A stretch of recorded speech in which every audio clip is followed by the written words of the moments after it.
শাশুড়ি মায়েরা এমনি খুবই ভালোই হয়, কিন্তু কিছু কিছু শাশুড়ি মায়েরা আছে যখন দেখে তাদের থেকে তাদের বৌমারা একটু বেশি হলেও ভালো আছে, যদি নিজে একটু দেরি করে ঘুম থেকে ওঠে তাহলে কোনো দোষ হয় না, তখন বয়স হয়েছে। কিন্তু বৌমা যদি দেরি করে ঘুম থেকে ওঠে তাহলেই কিন্তু সংসারে অনাচার অনিয়ম শুরু হয়ে যায়।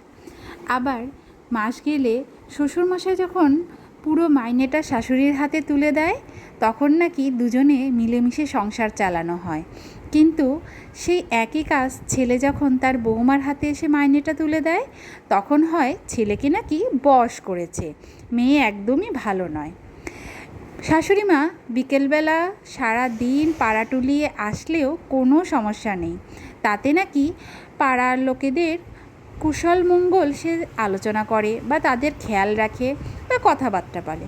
কিন্তু বৌমা যদি একটু কারোর সাথে ভালো মুখে দুটো একটা কথা বলল তাহলেই নাকি বৌমা পাড়া টুলানি, বৌমার নাকি ঘরে মনই বসে না, কুটকাচালি করতেই নাকি সে ব্যস্ত।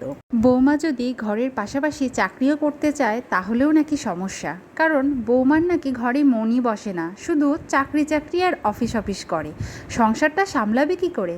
আসলে শাশুড়ি মায়েরা এটাই ভাবে যে আমরা বৌমা থাকাকালীন যে যে কষ্ট ভোগ করেছি, যে সুখ স্বাচ্ছন্দ্য পাইনি, আমার বৌমা কেন পাবে, আমার বৌমাও সেটা পাবে না। আমি যখন মাছের মাথাটা খেতে পারিনি, ছোটো মাছের টুকরোটা আমার পাতে এসে পড়তো, তাহলে আমার বৌমা কেন বড় মাছের মাথাটা খাবে, তাকেও সেই ছোট মাছটাই খেতে হবে। আমি যে যে স্যাক্রিফাইস কষ্ট করেছি আমার বৌমাকেও সে একই কষ্টই করতে হবে, পারলে তার দ্বিগুণ।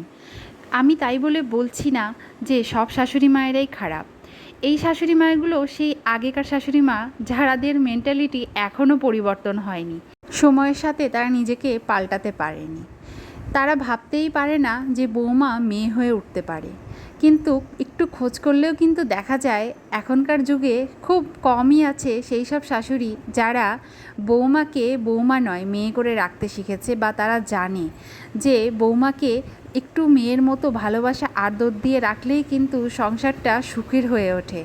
কারণ বয়সকালে কিন্তু এরাই তাদেরকে দেখবে, ভালোবাসবে, যত্ন করবে আর সংসারটাকে ধরে রাখবে। অবশ্যই আমি জানি না আমার কথার সাথে তোমরা কতটা সহমত পোষণ করবে।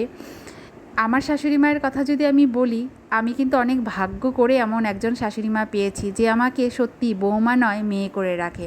তাই নিজের ভাগ্যের কথা ভাবি, আর পাঁচজনের কষ্টের কথা শুনলে আমার কিন্তু এটাই মনে হয়। তো কথা বলতে বলতে আমার সব রান্নাই কমপ্লিট হয়ে গেল, আর আমার কথাগুলো তোমাদের কেমন লাগলো, কতটা ঠিক কতটা ভুল বললাম জানি না, তোমরাই জানিও। টাটা।